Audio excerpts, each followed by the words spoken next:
ಓಂ ಶಾಂತಿ. ವಾಣಿ date 3/11/2025. ಪ್ರಾತಃ ಮುರಳಿ. ಓಂ ಶಾಂತಿ.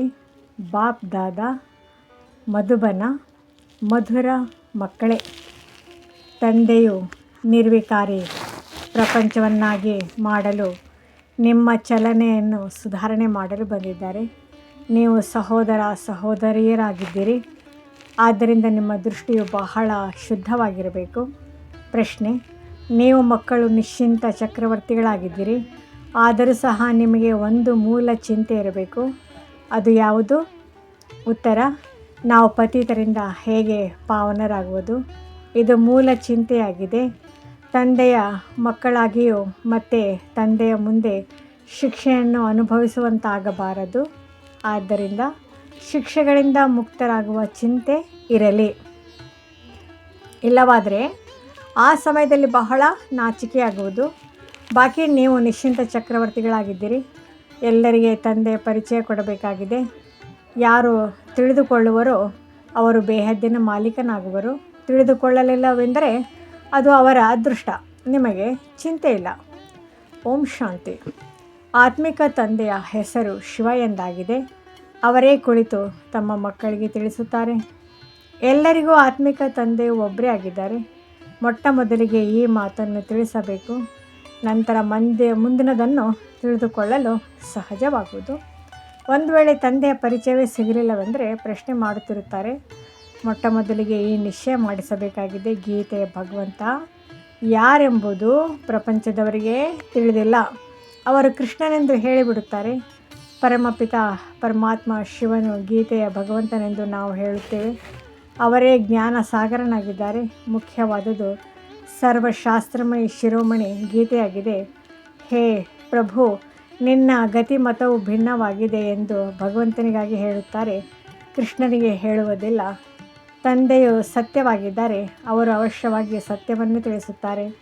ಪ್ರಪಂಚವು ಮೊದಲು ಹೊಸ ಸತೋಪ್ರಧಾನವಾಗಿತ್ತು. ಈಗ ಹಳೆಯ ತಮೋಪ್ರಧಾನ ಪ್ರಪಂಚವಾಗಿದೆ.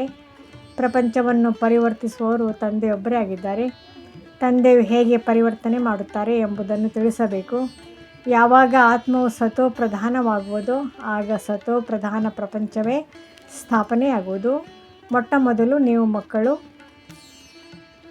ಅಂತರ್ಮುಖಿಯಾಗಬೇಕಾಗಿದೆ. ಹೆಚ್ಚು ವಾದ ವಿವಾದ ಮಾಡಬಾರದು. ಯಾರಾದರೂ ಒಳಗೆ ಪ್ರವೇಶಿಸುತ್ತಾರೆಂದರೆ ಬಹಳ ಚಿತ್ರಗಳನ್ನು ನೋಡಿ ಕೇಳುತ್ತಲೇ ಇರುತ್ತಾರೆ. ಅಂದಾಗ ಮೊಟ್ಟ ಮೊದಲು ಒಂದೇ ಮಾತಿನ ಬಗ್ಗೆ ತಿಳಿಸಿಕೊಡಬೇಕು. ಆಗ ಅವರಿಗೆ ಹೆಚ್ಚಿನದಾಗಿ ಚರ್ಚೆ ಮಾಡುವ ಅವಕಾಶ ಸಿಗುವುದಿಲ್ಲ. ತಿಳಿಸಿ ಮೊದಲು ಒಂದು ಮಾತಿನ ಬಗ್ಗೆ ನಿಶ್ಚಯ ಮಾಡಿಕೊಳ್ಳಿ. ನಂತರ ಮುಂದಕ್ಕೆ ತಿಳಿಸುತ್ತೇವೆ ಎಂದು ಹೇಳಿ. ನಂತರ ನೀವು 84 ಜನ್ಮಗಳ ಚಕ್ರದ ಬಗ್ಗೆ ತಿಳಿಸಬಹುದು. ತಂದೆಯು ತಿಳಿಸುತ್ತಾರೆ, ನಾನು ಬಹಳ ಜನ್ಮಗಳ ಅಂತಿಮದಲ್ಲಿ ಇವರಲ್ಲಿ ಅಂದರೆ ಬ್ರಹ್ಮರವರಲ್ಲಿ ಪ್ರವೇಶ ಮಾಡುತ್ತೇನೆ. ಇವರಿಗೆ ಹೇಳುತ್ತೇನೆ, ನೀವು ತಮ್ಮ ಜನ್ಮಗಳ ಬಗ್ಗೆ ತಿಳಿದುಕೊಂಡಿಲ್ಲ. ತಂದೆಯು ಪ್ರಜಾಪಿತ ಬ್ರಹ್ಮರವರ ಮೂಲಕ ತಿಳಿಸುತ್ತಾರೆ. ಮೊಟ್ಟ ಮೊದಲಿಗೆ ತಂದೆಯ ಬಗ್ಗೆ ತಿಳಿಸಬೇಕು.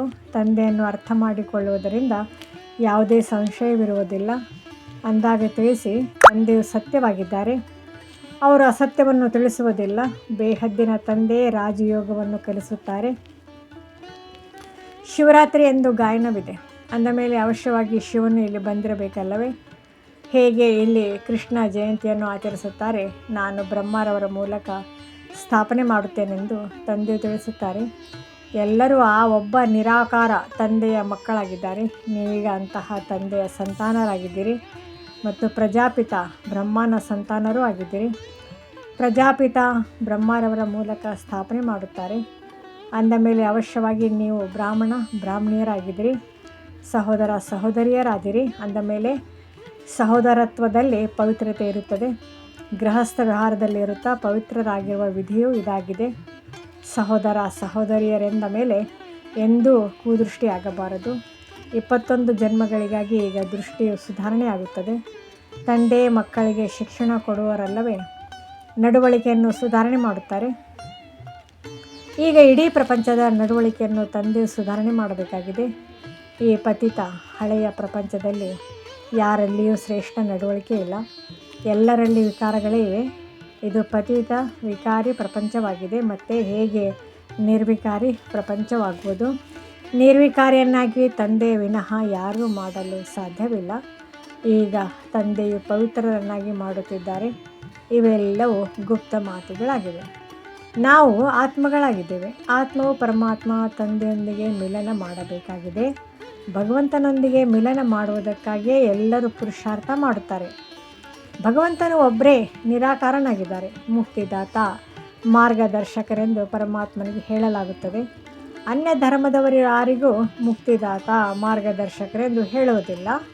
ಪರಮಪಿತ ಪರಮಾತ್ಮನೇ ಬಂದು ಮುಕ್ತಗೊಳಿಸುತ್ತಾರೆ. ಅರ್ಥಾತ್ ತಮೋ ಪ್ರಧಾನರಿಂದ ಸತೋ ಪ್ರಧಾನರನ್ನಾಗಿ ಮಾಡುತ್ತಾರೆ ಮತ್ತು ಇದೇ ಮಾರ್ಗದರ್ಶನ ನೀಡುತ್ತಾರೆ. ಮೊಟ್ಟ ಮೊದಲಿಗೆ ಇದೊಂದೇ ಮಾತನ್ನು ಬುದ್ಧಿಯಲ್ಲಿ ಕೂರಿಸಿ, ಒಂದು ವೇಳೆ ತಿಳಿದುಕೊಳ್ಳದಿದ್ದರೆ ಬಿಟ್ಟು ಬಿಡಿ.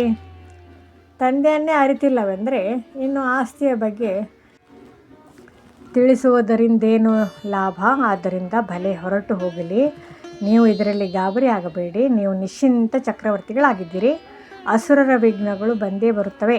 ಇದು ರುದ್ರಜ್ಞಾನ ಯಜ್ಞ ಆಗಿದೆ ಅಂದಾಗ ಮೊಟ್ಟ ಮೊದಲಿಗೆ ತಂದೆಯ ಪರಿಚಯ ಕೊಡಬೇಕಾಗಿದೆ. ತಂದೆಯು ತಿಳಿಸುತ್ತಾರೆ, ಮನ್ಮನಾಭವ, ಎಷ್ಟು ಪುರುಷಾರ್ಥ ಮಾಡುವಿರೋ ಅದರ ಅನುಸಾರ ಪದವಿಯನ್ನು ಪಡೆಯುವಿರಿ. ಆದಿ ಸನಾತನ ದೇವಿ ದೇವತಾ ಧರ್ಮದ ರಾಜ್ಯವು ಸ್ಥಾಪನೆಯಾಗುತ್ತಿದೆ. ಈ ಲಕ್ಷ್ಮೀನಾರಾಯಣರ ರಾಜಧಾನಿಯಾಗಿದೆ. ಅನ್ಯ ಧರ್ಮದವರು ರಾಜಧಾನಿಯನ್ನು ಸ್ಥಾಪನೆ ಮಾಡುವುದಿಲ್ಲ. ತಂದೆಯು ಬಂದು ಎಲ್ಲರನ್ನೂ ಮುಕ್ತರನ್ನಾಗಿ ಮಾಡುತ್ತಾರೆ. ಮತ್ತು ತಮ್ಮ ತಮ್ಮ ಸಮಯದಲ್ಲಿ ಅನ್ಯ ಧರ್ಮ ಸ್ಥಾಪಕರು ಬಂದು ತಮ್ಮ ಧರ್ಮ ಸ್ಥಾಪನೆ ಮಾಡುವರು ಮತ್ತು ವೃದ್ಧಿಯಾಗುವುದು. ಪುನಃ ಪತಿತರಾಗಲೇಬೇಕಾಗಿದೆ. ಪತಿತರಿಂದ ಪಾವನರನ್ನಾಗಿ ಮಾಡುವುದು ಇದು ತಂದೆಯದೇ ಕರ್ತವ್ಯವಾಗಿದೆ. ಆ ಧರ್ಮ ಸ್ಥಾಪಕರಂತೂ ಕೇವಲ ಬಂದು ಧರ್ಮ ಸ್ಥಾಪನೆ ಮಾಡುತ್ತಾರೆ. ಇದರಲ್ಲಿ ಯಾವುದೇ ಹೆಗ್ಗಳಿಕೆ ಮಾತಿಲ್ಲ. ಮಹಿಮೆ ಎಲ್ಲವೂ ಒಬ್ಬರದೇ ಆಗಿದೆ. ಆದರೆ ಆ ಕ್ರಿಸ್ತನ ಹಿಂದೆ ಎಷ್ಟು ಮಹಿಮೆ ಮಾಡುತ್ತಾರೆ ಅವರಿಗೂ ತಿಳಿಸಬೇಕು. ಮುಕ್ತಿದಾತ ಮಾರ್ಗದರ್ಶಕನು ಪರಮಪಿತ ಪರಮಾತ್ಮನೇ ಆಗಿದ್ದಾರೆ. ಅಂದಮೇಲೆ ಕ್ರಿಸ್ತನು ಬಂದು ಏನು ಮಾಡಿದರು? ಅವರ ಹಿಂದೆ ಕ್ರಿಶ್ಚಿಯನ್ ಧರ್ಮದ ಆತ್ಮಗಳು ಬರುತ್ತಿರುತ್ತಾರೆ, ಕೆಳಗಿಳಿಯೇ ತೊಡಗುತ್ತಾರೆ. ದುಃಖದಿಂದ ಬಿಡಿಸೋರು ಒಬ್ಬರೇ ತಂದೆ ಆಗಿದ್ದಾರೆ. ಇವೆಲ್ಲ ಮಾತುಗಳನ್ನು ಬುದ್ಧಿಯಲ್ಲಿ ಚೆನ್ನಾಗಿ ಧಾರಣೆ ಮಾಡಿಕೊಳ್ಳಬೇಕಾಗಿದೆ. ಒಬ್ಬ ತಂದೆಗೆ ದಯಾಸಾಗರನೆಂದು ಕರೆಯಲಾಗುತ್ತದೆ. ಕ್ರಿಸ್ತನು ದಯೆ ತೋರಿಸುವುದಿಲ್ಲ. ಯಾವ ಮನುಷ್ಯನೂ ಯಾರ ಮೇಲೂ ದಯೆ ತೋರಿಸುವುದಿಲ್ಲ. ಇದು ಬೇಹದ್ದಿನ ದಯೆಯಾಗಿದೆ. ಒಬ್ಬ ತಂದೆಯು ಎಲ್ಲರ ಮೇಲೆ ದಯೆ ತೋರಿಸುತ್ತಾರೆ. ಸತ್ಯುಗದಲ್ಲಿ ಎಲ್ಲರೂ ಸುಖ ಶಾಂತಿಯಲ್ಲಿರುತ್ತಾರೆ. ದುಃಖದ ಮಾತೇ ಇರುವುದಿಲ್ಲ. ಮಕ್ಕಳು ಬಂದು ಒಂದು ಮಾತಿನ ಅಂದರೆ ಪರಮಾತ್ಮನ ಪರಿಚಯದ ಮೇಲೆ ಯಾರಿಗೂ ನಿಶ್ಚಯ ಮಾಡಿಸುವುದಿಲ್ಲ. ಅನ್ಯ ಮಾತುಗಳಲ್ಲಿ ಹೊರಟು ಹೋಗುತ್ತಾರೆ. ನಂತರ ಗಂಟಲು ಕಟ್ಟಿ ತಂದು ಹೇಳುತ್ತಾರೆ. ಮೊಟ್ಟ ಮೊದಲಿಗೆ ತಂದೆಯ ಪರಿಚಯವನ್ನು ಕೊಡಬೇಕಾಗಿದೆ. ಇದನ್ನು ಬಿಟ್ಟು ನೀವು ಅನ್ಯ ಮಾತುಗಳಲ್ಲಿ ಹೋಗಲೇಬೇಡಿ. ತಿಳಿಸಿ, ತಂದೆಯಂತೂ ಸತ್ಯವನ್ನೇ ಹೇಳುತ್ತಾರಲ್ಲವೇ. ನಾವು ಬ್ರಹ್ಮ ಕುಮಾರ ಕುಮಾರಿಯರಿಗೆ ತಂದೆ ತಿಳಿಸಿಕೊಡುತ್ತಾರೆ. ಈ ಚಿತ್ರಗಳೆಲ್ಲವನ್ನು ಅವರೇ ಮಾಡಿಸಿದ್ದಾರೆ. ಇದರಲ್ಲಿ ಸಂಶಯ ಬರಬಾರದು. ಸಂಶಯ ಬುದ್ಧಿ ವಿನಶ್ಯಂತಿ. ಮೊದಲು ನೀವು ತನ್ನನ್ನು ಆತ್ಮನೆಂದು ತಿಳಿದು ತಂದೆಯನ್ನು ನೆನಪು ಮಾಡಿರಿ. ಆಗ ವಿಕರ್ಮಗಳು ವಿನಾಶವಾಗುತ್ತವೆ. ಮತ್ಯಾವುದೇ ಉಪಾಯವಿಲ್ಲ. ಪತಿತ ಪಾವನನು ಒಬ್ಬರೇ ಆಗಿದ್ದಾರಲ್ಲವೇ. ಆ ತಂದೆಯು ತಿಳಿಸುತ್ತಾರೆ, ದೇಹದ ಎಲ್ಲ ಸಂಬಂಧಗಳನ್ನು ಬಿಟ್ಟು ನನ್ನನ್ನೊಬ್ಬನನ್ನೇ ನೆನಪು ಮಾಡಿ. ತಂದೆಯು ಯಾರಲ್ಲಿ ಪ್ರವೇಶ ಮಾಡುವರೋ ಅವರು ಸಹ ಪುರುಷಾರ್ಥ ಮಾಡಿ ಸತೋ ಪ್ರಧಾನರಾಗಬೇಕಾಗಿದೆ. ಪುರುಷಾರ್ಥದಿಂದಲೇ ಆಗುತ್ತಾರೆ. ತಂದೆಯು ಬ್ರಹ್ಮ ಮತ್ತು ವಿಷ್ಣುವಿನ ಸಂಬಂಧವನ್ನು ತಿಳಿಸುತ್ತಾರೆ. ನೀವು ಬ್ರಾಹ್ಮಣರೆಲ್ಲರಿಗೆ ರಾಜಯೋಗವನ್ನು ಕಲಿಸುತ್ತಾರೆ. ಇದರಿಂದ ನೀವು ವಿಷ್ಣುಪ್ರಿಯ ಮಾಲೀಕರಾಗುತ್ತೀರಿ. ಮತ್ತು ನೀವು 84 ಜನ್ಮಗಳನ್ನು ತೆಗೆದುಕೊಂಡು ಅಂತಿಮದಲ್ಲಿ ಶೂದ್ರರಾಗುತ್ತೀರಿ. ಪುನಃ ತಂದೆಯು ಬಂದು ಶೂದ್ರರಿಂದ ಬ್ರಾಹ್ಮಣರನ್ನಾಗಿ ಮಾಡುತ್ತಾರೆ. ಈ ರೀತಿಯಾಗಿ ಮತ್ಯಾರು ತಿಳಿಸಲು ಸಾಧ್ಯವಿಲ್ಲ. ಮೊಟ್ಟ ಮೊದಲನೆಯ ಮಾತು ತಂದೆಯ ಪರಿಚಯ ಕೊಡುವುದಾಗಿದೆ. ತಂದೆ ತಿಳಿಸುತ್ತಾರೆ, ನಾನೇ ಪತಿತರನ್ನು ಪಾವನರನ್ನಾಗಿ ಮಾಡಲು ಇಲ್ಲಿಗೆ ಬರಬೇಕಾಗುತ್ತದೆ. ಮೇಲಿಂದ ಪ್ರೇರಣೆ ಕೊಡುವುದಿಲ್ಲ. ಇವರು ಅಂದರೆ ಬ್ರಹ್ಮ ಹೆಸರೇ ಆಗಿದೆ ಭಗೀರಥ. ಅಂದ ಮೇಲೆ ಇದರಲ್ಲಿಯೇ ಅವಶ್ಯವಾಗಿ ಪ್ರವೇಶ ಮಾಡುತ್ತೇನೆ. ಇವರದು ಬಹಳ ಜನ್ಮಗಳ ಅಂತಿಮ ಜನ್ಮವಾಗಿದೆ. ಪುನಃ ಸತೋ ಪ್ರಧಾನರಾಗುತ್ತಾರೆ. ಇದಕ್ಕಾಗಿ ತಂದೆಯು ಯುಕ್ತಿಯನ್ನು ತಿಳಿಸುತ್ತಾರೆ. ತಮ್ಮನ್ನು ಆತ್ಮನೆಂದು ತಿಳಿದು ನನ್ನನ್ನೊಬ್ಬನನ್ನೇ ನೆನಪು ಮಾಡಿ ನಾನೇ ಸರ್ವಶಕ್ತಿವಂತನಾಗಿದ್ದೇನೆ. ನನ್ನನ್ನು ನೆನಪು ಮಾಡುವುದರಿಂದ ನಿಮ್ಮಲ್ಲಿ ಶಕ್ತಿ ಬರುವುದು. ನೀವು ವಿಶ್ವದ ಮಾಲೀಕರಾಗುವಿರಿ. ಈ ಲಕ್ಷ್ಮೀನಾರಾಯಣರಾಗುವ ಆಸ್ತಿಯು ಇವರಿಗೆ ತಂದೆಯಿಂದ ಸಿಕ್ಕಿದೆ. ಹೇಗೆ ಸಿಕ್ಕಿತು ಎಂಬುದನ್ನು ತಿಳಿಸುತ್ತಾರೆ. ಪ್ರದರ್ಶನಿ, ಮ್ಯೂಸಿಯಂ ಇತ್ಯಾದಿಗಳಲ್ಲಿಯೂ ನೀವು ತಿಳಿಸಿ ಮೊದಲಿಗೆ ಒಂದು ಮಾತನ್ನು ತಿಳಿದುಕೊಳ್ಳಿ, ನಂತರ ಅನ್ಯ ಮಾತುಗಳಲ್ಲಿ ಹೋಗಿ. ಇದನ್ನು ತಿಳಿದುಕೊಳ್ಳುವುದು ಬಹಳ ಅವಶ್ಯಕವಾಗಿದೆ. ಇಲ್ಲವಾದರೆ ನೀವು ದುಃಖದಿಂದ ಮುಕ್ತರಾಗಲು ಸಾಧ್ಯವಿಲ್ಲ. ಎಲ್ಲಿಯವರೆಗೆ ನೀವು ನಿಶ್ಚಯ ಮಾಡಿಕೊಳ್ಳುವುದಿಲ್ಲವೋ ಅಲ್ಲಿಯವರೆಗೆ ನಿಮಗೆ ಏನೂ ಅರ್ಥವಾಗುವುದಿಲ್ಲ. ಈ ಸಮಯದಲ್ಲಿ ಭ್ರಷ್ಟಾಚಾರಿ ಪ್ರಪಂಚವಾಗಿದೆ. ದೇವಿ ದೇವತೆಗಳ ಪ್ರಪಂಚವು ಶ್ರೇಷ್ಠಾಚಾರಿಯಾಗಿತ್ತು. ಹೀಗೀಗೆ ತಿಳಿಸಿಕೊಡಬೇಕಾಗಿದೆ. ಮನುಷ್ಯರ ನಾಡಿಯನ್ನು ನೋಡಬೇಕು. ಇವರು ತಿಳಿದುಕೊಳ್ಳುತ್ತಾರೆಯೇ ಅಥವಾ ತವೆಯಂತಿದ್ದಾರೆಯೇ? ಒಂದು ವೇಳೆ ತವೆ ಅಂದರೆ ಕಾದ ಹಂಚಿನ ಥರ ಎಂತಿದ್ದರೆ ಅಂಥವರನ್ನು ಬಿಟ್ಟು ಬಿಡಿ. ಇದರಲ್ಲಿ ಸಮಯ ವ್ಯರ್ಥ ಮಾಡಬಾರದು. ಛಾತ್ರಕರನ್ನು ಪಾತ್ರರನ್ನು ಗುರುತಿಸುವುದಕ್ಕೂ ಬುದ್ಧಿ ಬೇಕು. ಯಾರು ತಿಳಿದುಕೊಳ್ಳುವರೋ ಅವರ ಚೆಹರೆಯೇ ಬದಲಾಗುವುದು. ಮೊಟ್ಟ ಮೊದಲಿಗೆ ಖುಷಿಯ ಮಾತನ್ನು ತಿಳಿಸಬೇಕಾಗಿದೆ. ಬೇಹದ್ದಿನ ತಂದೆಯಿಂದ ಬೇಹದ್ದಿನ ಆಸ್ತಿಯು ಸಿಗುತ್ತದೆ ಅಲ್ಲವೇ? ತಂದೆಗೆ ಗೊತ್ತಿದೆ, ನೆನಪಿನ ಯಾತ್ರೆಯಲ್ಲಿ ಮಕ್ಕಳು ಬಹಳ ನಿರ್ಬಲರಾಗಿದ್ದಾರೆ. ತಂದೆಯನ್ನು ನೆನಪು ಮಾಡುವುದು ಪರಿಶ್ರಮವಿದೆ. ಇದರಲ್ಲಿಯೇ ಮಾಯೆ ವಿಘ್ನಗಳನ್ನು ಹಾಕುತ್ತದೆ. ಇದು ಸಹ ಆಟವು ಮಾಡಲ್ಪಟ್ಟಿದೆ. ಈ ಆಟವು ಹೇಗೆ ಮಾಡಲ್ಪಟ್ಟಿದೆ ಎಂದು ತಂದೆಯು ತಿಳಿಸುತ್ತಾರೆ. ಪ್ರಪಂಚದ ಮನುಷ್ಯರಿಗೆ ಅಂಶ ಮಾತ್ರವೂ ಗೊತ್ತಿಲ್ಲ. ತಂದೆ ನೆನಪಿನಲ್ಲಿದ್ದಾಗ ನೀವು ಯಾರಿಗಾದರೂ ತಿಳಿಸುವುದರಲ್ಲಿ ಏಕರಸವಾಗಿರುತ್ತೀರಿ. ಇಲ್ಲವಾದರೆ ಏನಾದರೊಂದು ದೋಷಗಳನ್ನು ಹುಡುಕುತ್ತಿರುತ್ತಾರೆ. ತಂದೆಯು ಹೇಳುತ್ತಾರೆ, ನೀವು ಹೆಚ್ಚಿನ ಪರಿಶ್ರಮ ತೆಗೆದುಕೊಳ್ಳಬೇಡಿ. ಸ್ಥಾಪನೆಯು ಅವಶ್ಯವಾಗಿ ಆಗಲೇಬೇಕಾಗಿದೆ. ಡ್ರಾಮದ ಪೂರ್ವ ನಿಶ್ಚಿತವನ್ನು ಯಾರೂ ಬದಲಾಯಿಸಲು ಸಾಧ್ಯವಿಲ್ಲ. ಆದ್ದರಿಂದ ಉಲ್ಲಾಸದಲ್ಲಿರಬೇಕು. ನಾವು ತಂದೆಯಿಂದ ಬೇಹದ್ದಿನ ಆಸ್ತಿಯನ್ನು ಪಡೆಯುತ್ತಿದ್ದೇವೆ. ನನ್ನನ್ನೊಬ್ಬನನ್ನೇ ನೆನಪು ಮಾಡಿ ಎಂದು ತಂದೆಯು ಹೇಳುತ್ತಾರೆ. ಬಹಳ ಪ್ರೀತಿಯಿಂದ ಕುಳಿತು ತಿಳಿಸಿಕೊಡಬೇಕಾಗಿದೆ. ತಂದೆಯನ್ನು ನೆನಪು ಮಾಡುತ್ತಾ ಆನಂದ ಭಾಷ್ಪಗಳು ಬಂದು ಬಿಡಬೇಕು. ಮತ್ತೆಲ್ಲ ಸಂಬಂಧಗಳು ಕಲಿಯುಗಿ ಆಗಿದೆ. ಇದು ಆತ್ಮಿಕ ತಂದೆಯ ಸಂಬಂಧವಾಗಿದೆ. ನಿಮ್ಮ ಆನಂದದ ಕಣ್ಣೀರು ವಿಜಯಮಾಲೆಯ ಮಣಿಗಳಾಗುತ್ತವೆ. ಕೆಲವರೇ ಈ ರೀತಿ ಬಹಳ ಪ್ರೇಮದಿಂದ ತಂದೆಯನ್ನು ನೆನಪು ಮಾಡುತ್ತಾರೆ. ಪ್ರಯತ್ನಪಟ್ಟು ಎಷ್ಟು ಸಾಧ್ಯವೋ ತಮ್ಮ ಸಮಯ ತೆಗೆದು ತನ್ನ ಭವಿಷ್ಯವನ್ನು ಶ್ರೇಷ್ಠ ಮಾಡಿಕೊಳ್ಳಬೇಕು. ಪ್ರದರ್ಶನಿಯಲ್ಲಿಯೂ ಇಷ್ಟೊಂದು ಮಂದಿ ಮಕ್ಕಳು ಬರಬೇಕಾಗಿಲ್ಲ. ಭಾಳಷ್ಟು ಚಿತ್ರಗಳ ಅವಶ್ಯಕತೆಯೂ ಇಲ್ಲ. ನಂಬರ್ 1 ಚಿತ್ರವಾಗಿದೆ ಗೀತೆ. ಭಗವಂತ ಯಾರು, ಅದರ ಪಕ್ಕದಲ್ಲಿ ಲಕ್ಷ್ಮೀನಾರಾಯಣ, ನಂತರ ಏಣಿಯ ಚಿತ್ರ. ಇಷ್ಟೇ ಸಾಕು. ಬಾಕಿ ಇಷ್ಟೆಲ್ಲ ಚಿತ್ರಗಳ ಅವಶ್ಯಕತೆ ಇಲ್ಲ. ನೀವು ಮಕ್ಕಳು ಎಷ್ಟು ಸಾಧ್ಯವೋ ಅಷ್ಟು ನೆನಪಿನ ಯಾತ್ರೆಯನ್ನು ಹೆಚ್ಚಿಸಿಕೊಳ್ಳಬೇಕಾಗಿದೆ. ಇದೇ ಮೂಲ ಚಿಂತೆಯಲ್ಲಿರಬೇಕು. ಹೇಗೆ ಪತಿತರಿಂದ ಪಾವನರಾಗುವುದು, ತಂದೆಯ ಮಕ್ಕಳಾಗಿಯೂ ಮತ್ತೆ ಆ ತಂದೆಯ ಮುಂದೆ ಹೋಗಿ ಶಿಕ್ಷೆಗಳನ್ನು ಅನುಭವಿಸುವುದು ಬಹಳ ದುರ್ಗತಿಯ ಮಾತಾಗಿದೆ. ಈಗ ನೆನಪಿನ ಯಾತ್ರೆಯಲ್ಲಿರುವುದಿಲ್ಲ ಎಂದರೆ ಮತ್ತೆ ತಂದೆಯ ಮುಂದೆ ಶಿಕ್ಷೆ ತಿನ್ನುವ ಸಮಯದಲ್ಲಿ ಬಹಳ ನಾಚಿಕೆ ಆಗುವುದು. ಆದ್ದರಿಂದ ಶಿಕ್ಷೆಯನ್ನು ಅನುಭವಿಸುವಂತಾಗಬಾರದು. ಇದು ಎಲ್ಲದಕ್ಕಿಂತ ಹೆಚ್ಚು ಚಿಂತೆಯನ್ನು ಇಟ್ಟುಕೊಳ್ಳಬೇಕು. ನೀವು ರೂಪ ಬಸಂತ ಹಾಗೂ ಬಸಂತ ಅಂದರೆ ಆತ್ಮ ಸ್ಮೃತಿಯಲ್ಲಿದ್ದು ಜ್ಞಾನದ ಮಳೆ ಸುರಿಸುವವರು ಆಗಿದ್ದೀರಿ. ತಂದೆಯು ಹೇಳುತ್ತಾರೆ, ನಾನು ರೂಪನೂ ಆಗಿದ್ದೇನೆ, ಬಸಂತನೂ ಆಗಿದ್ದೇನೆ, ಅತಿ ಚಿಕ್ಕ ಬಿಂದುವಾಗಿದ್ದೇನೆ, ಮತ್ತು ಜ್ಞಾನ ಸಾಗರನೂ ಆಗಿದ್ದೇನೆ. ನೀವು ಆತ್ಮಗಳಲ್ಲಿ ಸಂಪೂರ್ಣ ಜ್ಞಾನವು ತುಂಬಲ್ಪಡುತ್ತದೆ. 84 ಜನ್ಮಗಳ ರಹಸ್ಯವು ನಿಮ್ಮ ಬುದ್ಧಿಯಲ್ಲಿದೆ. ನೀವು ಜ್ಞಾನ ಸ್ವರೂಪರಾಗಿ ಜ್ಞಾನದ ಮಳೆ ಸುರಿಸುತ್ತೀರಿ. ಜ್ಞಾನದ ಒಂದೊಂದು ರತ್ನವು ಎಷ್ಟು ಅಮೂಲ್ಯವಾಗಿದೆ. ಇದಕ್ಕೆ ಬೆಲೆ ಕಟ್ಟಲು ಸಾಧ್ಯವಿಲ್ಲ. ಆದ್ದರಿಂದ ತಂದೆ ತಿಳಿಸುತ್ತಾರೆ, ನೀವು ಪದಂ ಭಾಗ್ಯಶಾಲಿಗಳಾಗಿದ್ದೀರಿ. ಆದ್ದರಿಂದಲೇ ನಿಮ್ಮ ಚರಣಗಳಲ್ಲಿ ಪದಮದ ಚಿಹ್ನೆಯನ್ನು ತೋರಿಸುತ್ತಾರೆ. ಇದನ್ನು ಯಾರೂ ತಿಳಿದುಕೊಂಡಿಲ್ಲ. ಮನುಷ್ಯರು ಪದಮಪತಿ ಎಂದು ಹೆಸರನ್ನಿಡುತ್ತಾರೆ. ಇವರ ಬಳಿ ಬಹಳ ಹಣವಿದೆ ಎಂದು ತಿಳಿಯುತ್ತಾರೆ. ಪದ್ಮಾಪತಿ ಎಂದು ಒಂದು ಉಪನಾಮವನ್ನೇ ಇಡುತ್ತಾರೆ. ತಂದೆ ಇವೆಲ್ಲ ಮಾತುಗಳನ್ನು ತಿಳಿಸುತ್ತಾರೆ. ಮತ್ತೆ ಹೇಳುತ್ತಾರೆ, ಮಕ್ಕಳೇ, ಮೂಲ ಮಾತೇನೆಂದರೆ ತಂದೆ ಮತ್ತು 84 ಜನ್ಮಗಳ ಚಕ್ರವನ್ನು ನೆನಪು ಮಾಡಿ. ಈ ಜ್ಞಾನವು ಭಾರತವಾಸಿಗಳಿಗಾಗಿಯೇ ಇದೆ. ನೀವೇ 84 ಜನ್ಮಗಳನ್ನು ತೆಗೆದುಕೊಳ್ಳುತ್ತೀರಿ. ಇದು ಸಹ ತಿಳಿದುಕೊಳ್ಳುವ ಮಾತಲ್ಲವೇ? ಮತ್ಯಾವುದೇ ಸನ್ಯಾಸಿ ಮೊದಲಾದವರಿಗೆ ಸ್ವದರ್ಶನ ಚಕ್ರಧಾರಿಗಳೆಂದು ಹೇಳುವುದಿಲ್ಲ, ದೇವತೆಗಳಿಗೂ ಹೇಳುವುದಿಲ್ಲ. ಏಕೆಂದರೆ ದೇವತೆಗಳಲ್ಲಿ ಜ್ಞಾನವೇ ಇರುವುದಿಲ್ಲ, ನಮ್ಮಲ್ಲಿ ಸಂಪೂರ್ಣ ಜ್ಞಾನವಿದೆ. ಈ ಲಕ್ಷ್ಮೀನಾರಾಯಣರಲ್ಲಿ ಇಲ್ಲವೆಂದು ನೀವು ಹೇಳುತ್ತೀರಿ. ತಂದೆಯು ಯಥಾರ್ಥ ಮಾತನ್ನು ತಿಳಿಸುತ್ತಾರಲ್ಲವೇ? ಈ ಜ್ಞಾನವು ಬಹಳ ಅದ್ಭುತವಾಗಿದೆ. ನೀವು ಎಷ್ಟು ಗುಪ್ತ ವಿದ್ಯಾರ್ಥಿಗಳಾಗಿದ್ದೀರಿ.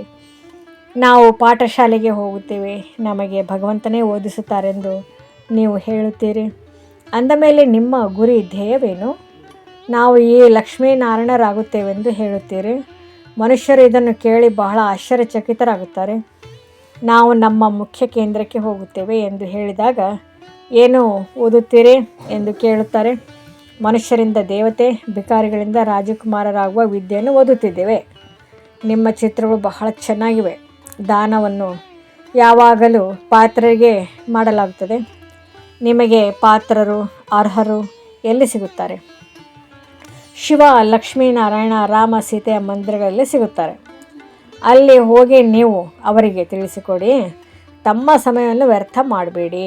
ಗಂಗಾ ನದಿಯ ತೀರಕ್ಕೂ ಹೋಗಿ ನೀವು ತಿಳಿಸಿ, ಪತಿತ ಪಾವನಿ ಗಂಗೆಯೋ ಅಥವಾ ಪರಮಪಿತ ಪರಮಾತ್ಮನೋ ಸರ್ವರ ಸದ್ಗತಿಯನ್ನು ಈ ಗಂಗೆಯು ಮಾಡುವುದು ಅಥವಾ ಬೇಹದ್ದಿನ ತಂದೆ ಮಾಡುವರು. ನೀವು ಈ ಮಾತಿನ ಬಗ್ಗೆ ಚೆನ್ನಾಗಿ ತಿಳಿಸಬಹುದು. ವಿಶ್ವದ ಮಾಲೀಕರಾಗುವ ಮಾರ್ಗವನ್ನು ನೀವು ತಿಳಿಸುತ್ತೀರಿ. ದಾನ ಮಾಡುತ್ತೀರಿ. ಕವಡೆಯಂತಹ ಮನುಷ್ಯರನ್ನು ವಿಶ್ವದ ಮಾಲೀಕರನ್ನಾಗಿ ಮಾಡುತ್ತೀರಿ. ಭಾರತವು ವಿಶ್ವದ ಮಾಲೀಕನಾಗಿತ್ತಲ್ಲವೇ? ನೀವು ಬ್ರಾಹ್ಮಣರದು ದೇವತೆಗಳಿಗಿಂತ ಉತ್ತಮ ಕುಲವಾಗಿದೆ. ಈ ತಂದೆಯಂತೂ ಅಂದರೆ ಬ್ರಹ್ಮ ತಿಳಿದುಕೊಳ್ಳುತ್ತಾರೆ, ನಾನು ತಂದೆಯ ಅತಿ ಮುದ್ದಿನ ಮಗುವಾಗಿದ್ದೇನೆ. ತಂದೆ ನನ್ನ ಶರೀರವನ್ನು ಆಧಾರವಾಗಿ ತೆಗೆದುಕೊಂಡಿದ್ದಾರೆ. ಈ ಮಾತುಗಳನ್ನು ನಿಮ್ಮ ವಿನಃ ಮತ್ಯಾರು ತಿಳಿದುಕೊಳ್ಳಲು ಸಾಧ್ಯವಿಲ್ಲ. ತಂದೆಯು ನನ್ನಲ್ಲಿ ಸವಾರಿಯಾಗಿದ್ದಾರೆ. ನಾನು ತಂದೆಯನ್ನು ತಲೆಯ ಮೇಲೆ ಕೂರಿಸಿಕೊಂಡಿದ್ದೇನೆ, ಅರ್ಥಾತ್ ಸರ್ವಿಸ್ ಮಾಡಿ ಎಂದು ಶರೀರ ಕೊಟ್ಟಿದ್ದೇನೆ. ಅದರ ಪ್ರತಿಫಲವಾಗಿ ತಂದೆಯು ನನಗೆ ಎಷ್ಟೊಂದು ಕೊಡುತ್ತಾರೆ. ಅವರು ನಮ್ಮನ್ನು ಎಲ್ಲರಿಗಿಂತ ಶ್ರೇಷ್ಠ ತಮ್ಮ ಹೆಗಲ ಮೇಲೆ ಕೂರಿಸಿಕೊಳ್ಳುತ್ತಾರೆ. ನಂಬರ್ 1 ಕರೆದುಕೊಂಡು ಹೋಗುತ್ತಾರೆ. ತಂದೆಗೆ ಮಕ್ಕಳು ಪ್ರಿಯರಾಗುತ್ತಾರೆಂದರೆ ಅವರನ್ನು ತಮ್ಮ ಹೆಗಲಿನ ಮೇಲೆ ಕೂರಿಸಿಕೊಳ್ಳುತ್ತಾರಲ್ಲವೇ? ತಾಯಿ ಆದರೆ ಮಕ್ಕಳನ್ನು ಕೇವಲ ಮಡಿಲಿನವರೆಗೆ ತೆಗೆದುಕೊಳ್ಳುತ್ತಾಳೆ, ಆದರೆ ತಂದೆಯು ತನ್ನ ಹೆಗಲಿನ ಮೇಲೆ ಕೂರಿಸಿಕೊಳ್ಳುತ್ತಾರೆ. ಪಾಠಶಾಲೆಗೆ ಎಂದೂ ಕಲ್ಪನೆ ಎಂದು ಹೇಳಲಾಗುವುದಿಲ್ಲ. ಶಾಲೆಯಲ್ಲಿ ಇತಿಹಾಸ, ಭೂಗೋಳವನ್ನು ಓದುತ್ತಾರೆ. ಅಂದಮೇಲೆ ಅದು ಕಲ್ಪನೆ ಆಯಿತೆ. ಅದೇ ರೀತಿ ಇದು ಸಹ ಚರಿತ್ರೆ, ಭೂಗೋಳವಾಗಿದೆ. ಒಳ್ಳೆಯದು. ಮಧುರಾತಿ ಮಧುರ. ಆಗಲಿ ಹೋಗಿ ಮರಳಿ ಸಿಕ್ಕಿರುವ ಮಕ್ಕಳ ಪ್ರತಿ ಮಾತಾಪಿತಾ ಬಾಪ್ ದಾದಾರವರ ನೆನಪು, ಪ್ರೀತಿ ಹಾಗೂ ಸುಪ್ರಭಾತ. ಆತ್ಮಿಕ ಮಕ್ಕಳಿಗೆ ಆತ್ಮಿಕ ತಂದೆಯ ನಮಸ್ತೆ. ಧಾರಣೆಗಾಗಿ ಮುಖ್ಯ ಸಾರ. ಬಹಳ ಪ್ರೀತಿಯಿಂದ ಕುಳಿತು ಆತ್ಮಿಕ ತಂದೆಯನ್ನು ನೆನಪು ಮಾಡಬೇಕಾಗಿದೆ. ತಂದೆಯ ನೆನಪಿನಲ್ಲಿ ಪ್ರೇಮದ ಕಣ್ಣೀರು ಬರಲಿ. ಆ ಕಣ್ಣೀರು ವಿಜಯಮಾಲೆಯ ಮಣಿಯಾಗಿ ಬಿಡುತ್ತದೆ. ತಮ್ಮ ಸಮಯವನ್ನು ಭವಿಷ್ಯ ಪ್ರಾರಬ್ಧ ಮಾಡಿಕೊಳ್ಳುವುದರಲ್ಲಿ ಸಫಲ ಮಾಡಬೇಕಾಗಿದೆ. 2ನೇ ಪಾಯಿಂಟ್, ಅಂತರ್ಮುಖಿಯಾಗಿ ಎಲ್ಲರಿಗೆ ತಂದೆಯ ಪರಿಚಯ ಕೊಡಬೇಕಾಗಿದೆ. ಹೆಚ್ಚು ಹೇಳುವುದಕ್ಕೆ ಹೋಗಬಾರದು. ಒಂದೇ ಚಿಂತೆ ಇರಲಿ, ಶಿಕ್ಷೆಯನ್ನು ಅನುಭವಿಸುವಂತಹ ಯಾವುದೇ ಕರ್ತವ್ಯವನ್ನು ನನ್ನಿಂದಾಗಬಾರದು. ವರದಾನ: ಆತ್ಮೀಯ ಯಾತ್ರಿಕನಾಗಿದ್ದೇನೆ. ಈ ಸ್ಮೃತಿಯಿಂದ ಸದಾ ಉಪರಾಮ್, ನ್ಯಾರೆ ಮತ್ತು ನಿರ್ಮೋಹಿ ಭವ. ಆತ್ಮೀಯ ಯಾತ್ರಿಕ ಸದಾ ನೆನಪಿನ ಯಾತ್ರೆಯಲ್ಲಿ ಮುಂದುವರಿಯುತ್ತಿರುತ್ತಾರೆ. ಈ ಯಾತ್ರೆ ಸದಾಕಾಲಕ್ಕೆ ಸುಖದಾಯಿಯಾಗಿರುತ್ತದೆ.